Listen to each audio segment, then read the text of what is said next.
que os Estados Unidos é uma grande potência econômica, enfim, isso todo mundo já sabe. Mas é a questão do tesouro, né? De como é que funciona essa questão, para ser mais específico, dos chamados títulos da dívida pública americana. Já deve ter ouvido falar, você que sempre acompanha não só esse canal, como outros canais que envolvem questões geopolíticas, e sempre tem um barulho quanto a alguns países que meio que tem, os Estados Unidos terminam sofrendo na mão desses países por terem uma grande dívida, né, americana comprada através de títulos. Como é que funciona tudo isso, né? Eu não vou entrar em detalhes de como é que funcionam os títulos, porque não é o objetivo do vídeo, mas mostrar quais são os 10 países principais, né, que são, de certa forma, detentores da dívida americana. E detalhe, alguns você vai até se surpreender, sem exagero nenhum, coisas do tipo. Inclusive, o primeiro colocado, né, pessoal, sempre acha que é um determinado país, mas é um outro, tá? Esses dados eu peguei agora, baseado nos dados de 2023 confirmado, consolidado, e 2024 a confirmar, porque muda muito, tá? Então, esses números eu estou gravando em 2025, mas os dados, evidentemente, vão variar com o passar dos anos, tá bom? Só para deixar claro, não gerar confusão. Ah, mas mudou. Sim, vai mudar mesmo. Estou gravando em 2025 e os dados, alguns 2023/2024, tá bom? Outro detalhe importante é que, como eu falei, são valores aproximados. Além dos países, existem investidores institucionais, existe a questão de bancos centrais, fundos de investimento, tá? Que fazem, que são também detentores da dívida americana e compram esses títulos, tá bom? Deixando outra informação claro, é o Departamento do Tesouro americano que é responsável por isso e veio do site, desse mesmo site, essas informações. Dito isto, então vamos para o número 10, né? De 10 até o primeiro colocado. Nós temos ele, a Índia. Segundo os valores, aproximadamente a Índia detém 232 bilhões de dólares de dívida, tá? Em títulos, no caso, do governo americano. Ainda tem aumentado, tá? A sua reserva em títulos americanos como parte de sua estratégia de diversificação. Então tá aí, 10º colocado, a Índia. E quem é que fica em nono lugar? Quem é o nono lugar? Fica. Esse eu me surpreendi, por sinal. Irlanda. Índia 232, Irlanda 253 bilhões de dólares. A Irlanda então detém. E interessante, todos os países, se você for analisar, quase todos os países têm aumentado sua posição no em títulos americanos, de uma forma geral, tá? Então, uma curiosidade a mais. Em oitavo lugar está o vizinho americano, Canadá. Tá? Canadá que detém 254 bilhões, diferença mínima em relação à Irlanda. O Canadá tem aumentado também sua participação nos últimos anos, fortalecendo os laços econômicos com os americanos e também de olho em toda essa situação de posição, tá, americana.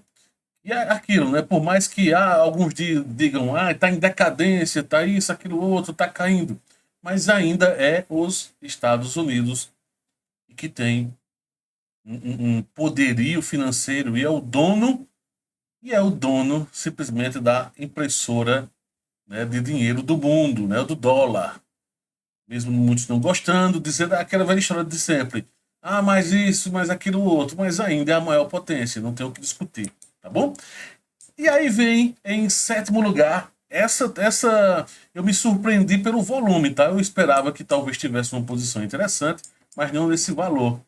Ilhas Caimã, 285 bilhões de dólares as Ilhas Caimã, que é um paraíso fiscal, né, diga-se de passagem, e que tem lá nas Ilhas Caimã muitos fundos de investimentos que são sediados lá e, evidentemente, o pessoal termina comprando muito título americano, tá? E o próprio governo em si, né, que tem lá, termina comprando e fazendo a negociação, né? Compra e depois revende para o pessoal. Tem todo um. Existe uma série de tipos de negócios dos mais variados nessa questão dos títulos, tá bom? E aí nós vamos para o próximo da lista, ficou até troncha aqui, ó, que é a Suíça. Em sexto lugar, a Suíça, 290 bilhões de dólares. A Suíça mantém uma parcela significativa de suas reservas, um grande, por sinal, em títulos americanos. Lembrando que a Suíça tem muitos bancos famosos, de posição até interessante no mundo, né, de uma forma geral. Muitos ricos têm conta na Suíça. Então tá a informação. Suíça é em sexto lugar. Agora vamos para os próximos, os 5 últimos, né? Na reta final, o que é que cada um detém? O próximo tem 318 bilhões em títulos americanos. Luxemburgo, pois é, 318 bilhões de dólares Luxemburgo, que é parecido com a questão do que acontece com o seu próximo, né, que está em quarto lugar. Ele é um hub financeiro, Luxemburgo, tá bom? Que atrai investimentos em títulos americanos de uma forma geral, costumam comprar e montam pacotes, né, dos mais tipos diversos de títulos americanos. Então, Luxemburgo está aí, 318 bilhões de dólares. E, na sequência, um outro país que também é um hub financeiro, um centro financeiro, que costuma, né, fazer negociações a nível internacional com esses títulos, com 331 bilhões de dólares, nós temos a Bélgica. Tá? Então, fica aí a Bélgica na posição número 4. Agora restam só 3. Pois é, quem são esses 3 próximos? E agora a coisa começa a crescer e muito. Enquanto a Bélgica, 331 bilhões, o próximo tem um pouco mais de dobro. 600. Opa, peraí, olha o número. 666 bilhões de dólares é o próximo país que é ele.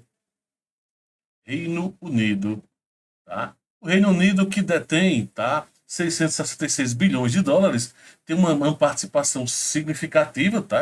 Tem muitas instituições financeiras das mais diversas em Londres. É um grande parceiro comercial americano, um parceiro militar americano histórico, né? E aí já foi a maior potência mundial, náutica e financeira do planeta. E chegamos então aos dois, o segundo colocado e o primeiro colocado. Muita gente coloca o primeiro colocado, esse país que está em segundo lugar, como o primeiro. Eu até um tempo atrás pensava isso. E de certa forma foi um tempo. Só que esse país vem reduzindo sua exposição ao risco americano. É bem interessante essa situação. Esse país que tem uma tensão comercial e geopolítica com os americanos muito forte. E hoje, a preço de hoje, é aproximadamente 835 bilhões de dólares é o investimento aproximado desse país. E esse país é a China. Pois é, muita gente pensa que a China hoje é a principal credora, de certa forma, americana. Eu, até um tempo atrás, inclusive, pensava isso, mas não, a China não é a maior credora americana. Tem um outro país, que eu vou revelar já, né, que é o maior detentor já comprou a maior quantidade de dívida americana, que tem no caso, não que comprou o todo, mas que tem. Então a China, segundo lugar, em primeiro lugar, com 1,1 trilhão de dólares, 1,1 trilhão de dólares, algo valor que já foi da China, né, no passado. Então esse país detém 1,1 trilhão de dólares e são eles o país do sol nascente.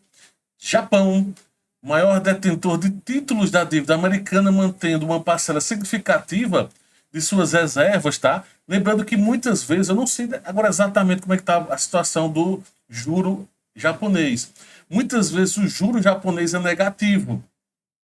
E é exatamente para poder conseguir balancear isso, ou seja, se você investe lá no Japão, você perde dinheiro. Olha que maluco, está negativo lá o juro. E aí o Japão, para poder, o pessoal, de uma forma geral, mas o país, para poder conseguir uma lucratividade maior, mais vantajosa, terminam investindo fortemente nos Estados Unidos. Evidentemente, isso não quer dizer que a China, com 835 bilhões de dólares aproximado, né, em títulos públicos americanos, isso não significa dizer que Por conta disso, tem pouco, é muito, é um volume grande. Imagina só se um país desse resolve exercer a sua posição, dizer, olha, eu quero agora 835 bilhões em mãos, eu quero de forma imediata. E aí, agora, o que, é que vai acontecer? Lembrando também que, por que, que os Estados Unidos faz isso? Né? Ele não imprime dinheiro, né? A maior potência, ele precisa de liquidez, tá, pessoal? Ele precisa de dinheiro nos seus cofres para poder negociar das mais diversas formas. E uma situação simples, porém extremamente eficiente, é exatamente fazer isso. Libera os títulos, né? Libera uma dívida em forma de título público e aí o país ou quem quer que seja a instituição compra e aí os Estados Unidos passam a ter esse dinheiro sem precisar estar imprimindo dólar, porque ele pode imprimir dólar. Só que se ele fizesse impressão de forma mais agressiva, como já aconteceu lá no passado, no período da pandemia, tiveram que imprimir dólar e tudo mais, isso é bem complicado. Juros começaram a aumentar desde lá, então, né? Então, um efeito cascata vai gerando, então eles precisam controlar tudo isso. Me diz aí, você sabia desses 10 países que mais investem no título americano? Você gostou desse tipo de conteúdo? Eu quero saber a tua opinião. Né? Traz aqui a tua opinião. E detalhe, você sabia que a China não é mais a primeira, e sim o segundo lugar? Diz aí também, eu quero saber disso.